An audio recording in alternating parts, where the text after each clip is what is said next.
আল্লাহ রাব্বুল আলামিন শ্রমিকদের ব্যাপারে শ্রমিকের মনটা নরম হয়ে যেতে পারে যে আমি গরিব মানুষ, আমার পয়সা নাই, টাকা নাই, মনটা ছোট হতে পারে। সেজন্য আল্লাহ রাব্বুল আলামিন তার শ্রমের মূল্য দিয়েছেন। আল্লাহর নবীকে প্রশ্ন করা হয়েছে কোন রিজেক সবচাইতে, কোন আমল সবচাইতে ভালো? রাসূলুল্লাহ বলেছেন সহজতে উপার্জন করা হালাল উপার্জন সবচাইতে ভালো আমল। রাসূলুল্লাহ বলেছেন আল কাসিবু হাবিবুল্লাহ, সহজতে উপার্জনকারী আল্লাহর বন্ধু। শ্রমিকদের ব্যাপারে সমস্ত নবীরা শ্রম দিয়েছেন, কোন নবী এমন নাই যে শ্রম দেন নাই। সকলে কাজ করেছেন, সকলে কাজ করেছেন। আর কর্মবিমুখ হতে কাউকে বলা হয় নাই। নামাজ যখন পড়া হয়ে গেল, আল্লাহ পাক বলছেন ফাইযা কুদিয়াতিস সালাতু ফান্তাশিরু ফিল আরদ ওয়াবতাগু মিন ফাদলিল্লাহ। আল্লাহ পাক বলছেন নামাজ যখন পড়া হয়ে যাবে, নামাজ যখন পড়া হয়ে গেল, বসে থাকো না, ছড়িয়ে পড়ো। ফান্তাশিরু ফিল আরদ, জমিনের উপরে ছড়ায় পড়ো। রিজেক ওয়াবতাগু মিন ফাদলিল্লাহ, রিজেক অনুসন্ধান করো, খাদ্য অনুসন্ধান করো হালাল পথে। খেতে দেওয়ার মালিক হচ্ছেন আল্লাহ। খেতে দেওয়ার মালিক কে? চিল্লায় বলুন কে? আল্লাহ পাক বলেন ওয়ামা মিন দাব্বাতিন ফিল আরদি ইল্লা আলাল্লাহি রিজকুহা। এই পৃথিবীর বুকে এমন কোন বিচরণশীল জীব নাই যে জীবের রিস্কের দায়িত্ব আমি আল্লাহ আমার নিজ হাতে গ্রহণ করি নাই। সকল প্রাণীর রিস্কের দায়িত্ব কার হাতে? আল্লাহ খাওয়াবেন। এখন আল্লাহ খাওয়াবেন এই চিন্তা করে চুপ করে বসে থাকলে তো হবে না, কাজ করতে হবে। কি করতে হবে বলেন? রাসূলুল্লাহ বলেছেন ফাইযা সাল্লাইতুমুল ফাজরা ফালা তানুমু আন তালবি আরযাকিকুম। রাসূলুল্লাহ বলেছেন ফজরের নামাজ পড়া হয়ে গেলে ঘুমায় থাকো না, রিজেক অনুসন্ধানের জন্য মাঠে ময়দানে ছড়িয়ে পড়ো। একজন শুনেছিল যে এক মাওলানা সাহেব ওয়াজ করলেন খেতে দেওয়ার মালিক আল্লাহ, আল্লাহই খাওয়াবেন। উনি তখন চিন্তা করলেন আল্লাহই যদি খাওয়ায় তো আমি খামোকা কষ্ট করি কেন? উনি মসজিদে যাই নামাজ পড়া আরম্ভ করলেন। একদিন হলো খাবার পায় না, 2 দিন হলো খাবার পায় না, 3 দিন হয়ে যায় খাবার নাই। সর্বনাশ, তাহলে মৌলানা সাহেব কি ধোকাই দিল নাকি? হঠাৎ দেখে মসজিদের বারান্দায় একটা লোক বসে পটলা খুলিয়া তার ভিতর থেকে রুটি এবং হালুয়া বের করে খাচ্ছে। এ তখন মনে মনে ভাবলো আমারে তো আর দেখতে পাচ্ছে না এই লোক, তো আমি তার একটু দৃষ্টি আকর্ষণ করি। সেজন্য সে মসজিদের ভেতরে বসে গলায় খাকড়া দিল। মসজিদের বারান্দায় যে খাচ্ছিল সে ভেতরে তাকিয়ে দেখে একটা লোক তার চোখ টুক গর্তে চলে গেছে। বুঝলো লোকটা অনাহারী। সাহেব বক্তৃতা করছে ঠিক, কিন্তু ব্যাখ্যাটা ঠিক মতো দিতে পারেন। আরেকদিন ওই মাওলানা সাহেব ওয়াজ করছেন, ভাইয়েরা কোনো চিন্তা করবেন না, রিজেকের মালিক আল্লাহ।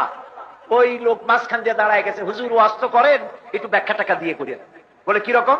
আল্লাহ ঠিকই রিজেক দেন, সেজন্য 3 দিন অপেক্ষা করা লাগে, একটা গলা খাকড়া দেওয়া লাগে, তারপর একটা রুটি আর একটু হালুয়া পাওয়া যায়। আরে ভাই আল্লাহ তো খাওয়াবে, আপনি কাজ করবেন না? আপনাকে তো কাজ করতে হবে, কাজ না করলে খাবার পাবেন কোথায়? এই জন্য আপনাকে কাজ করতে হবে। আর যারা শ্রমিক, শ্রমিকদেরকে আল্লাহ পাক ভালোবাসেন। আল্লাহর বন্ধু তারা যারা কাজ করে খায়, রিকশাওয়ালা, ঠেলাওয়ালা, কুলি মজুর, এরা সমাজের অপঙ্ক্তি নয়, এরাই হচ্ছে সমাজের সেই সব লোক যারা মাথার ঘাম পায়ে ফেলে হালাল রুজি কামাই করে।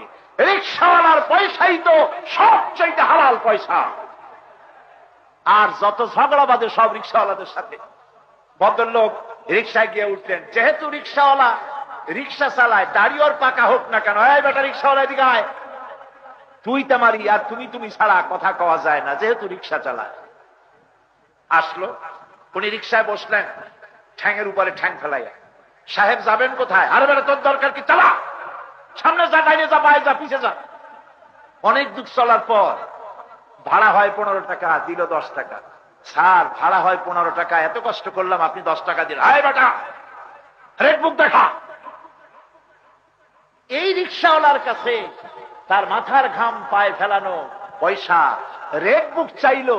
আর এই লোকটা যখন নিউ মার্কেটে অথবা স্টার্ন প্লাজায় অথবা বড় কোনো দোকানে গেল, শাড়ি কিনলো, সোনা কিনলো, একটা পেপসি আর একটা 7 আপ খাওয়াই দিল। তারপর এর দাম কত? এটার দাম 22,793 টাকা 75 পয়সা। একটু জিজ্ঞেস করে না এত দাম কেন নিবেন? পয়সাটা বাইর করে দিয়া, ভদ্রতা, এটা জেন্টিলিটি, এটা ভদ্রতা। এর দামাদামি করা ঠিক না, উপরে লেখাই আছে ফিক্সড প্রাইস।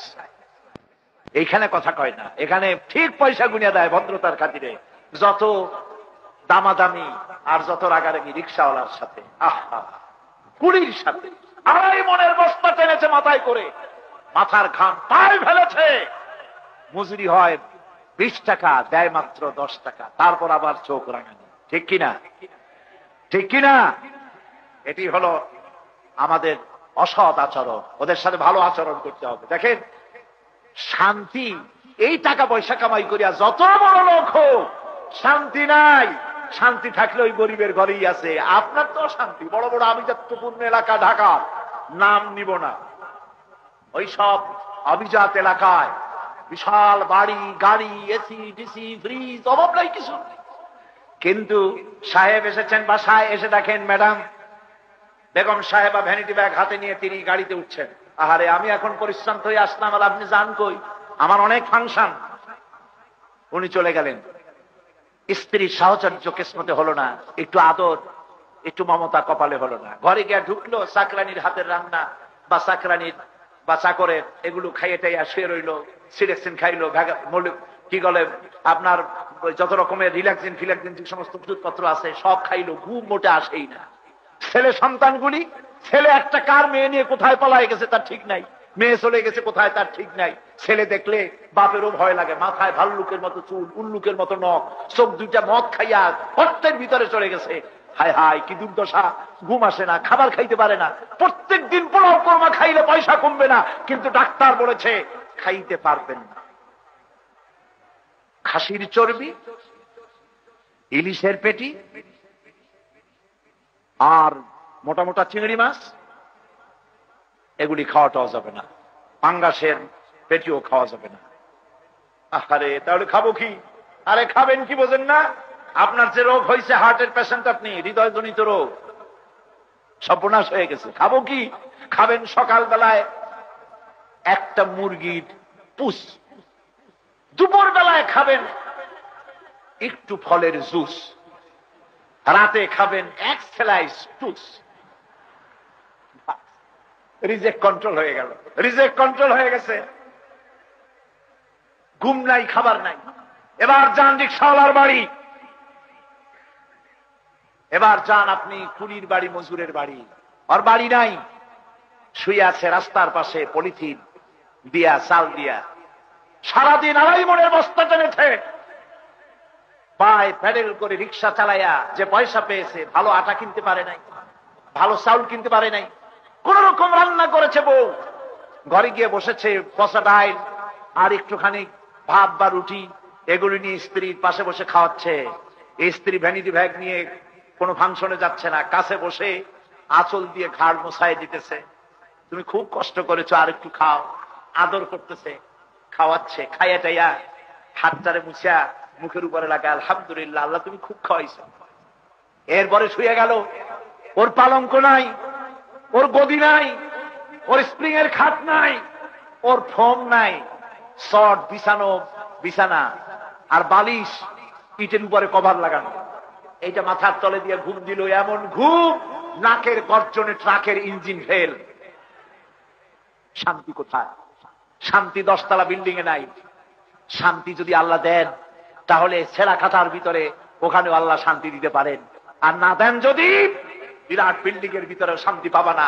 প্রধানমন্ত্রী হয়ে শান্তি পাবে না, প্রেসিডেন্ট হয়ে শান্তি পাবে না, মন্ত্রী হয়ে পাবে না, লাখো কোটি টাকার মালিক হয়ে শান্তি পাবে না। প্রতি মুহূর্তে মৃত্যুর প্রহর গুনতে হবে। শান্তি দিবেন আল্লাহ। শান্তি দেওয়ার মালিক কে? আলা বিযিকরিল্লাহি তাতমাইন্নুল কুলুব। মানুষের অন্তরাত্মা প্রশান্তি দিতে পারে কেবলমাত্র আমার জিকির, আমার স্মরণ। কার জিকির? কার স্মরণ? করেন জিকির। সুবহানাল্লাহ, আলহামদুলিল্লাহ, লা ইলাহা, সুবহানাল্লাহ, আলহামদুলিল্লাহ, লা ইলাহা ইল্লাল্লাহ, সুবহানাল্লাহ।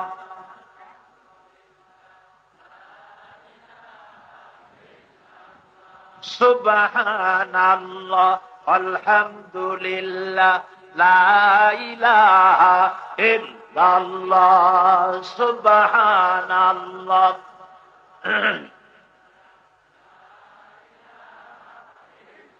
ভাইরা, শ্রমের অধিকার ইসলাম দিয়েছে। কে দিয়েছে? আরো জোরে বলেন। আমার রাসূল নিজে শ্রম দিয়েছেন, শুধু শ্রমিকদের বক্তব্য রাখেন নাই, নিজেও শ্রম দিয়েছেন। বন্ধুগণ, রাসূলুল্লাহ বলেছেন, শ্রমিকের গায়ের ঘাম শুকিয়ে যাওয়ার আগে ওর ন্যায্য প্রাপ্য বুঝিয়ে দাও। কোন আলহামদুলিল্লাহ। পারিশ্রমিক ঠিক না করে কাউকে শ্রমে লাগাইও না। আপনার বাড়ি রাজমিস্ত্রি হোক আর রিক্সাওয়ালা হোক, আগে পারিশ্রমিক ঠিক করেন কত দেবেন, তার সঙ্গে একটা কম্প্রোমাইজ হোক, একটা মিউচুয়াল আন্ডারস্ট্যান্ডিং হোক, একটা ভাড়া মিটমাট হোক, তারপরে কাজে লাগাবেন, এর আগে লাগাবেন না। বলেছেন রাসূল করিম সাল্লাল্লাহু আলাইহি ওয়াসাল্লাম।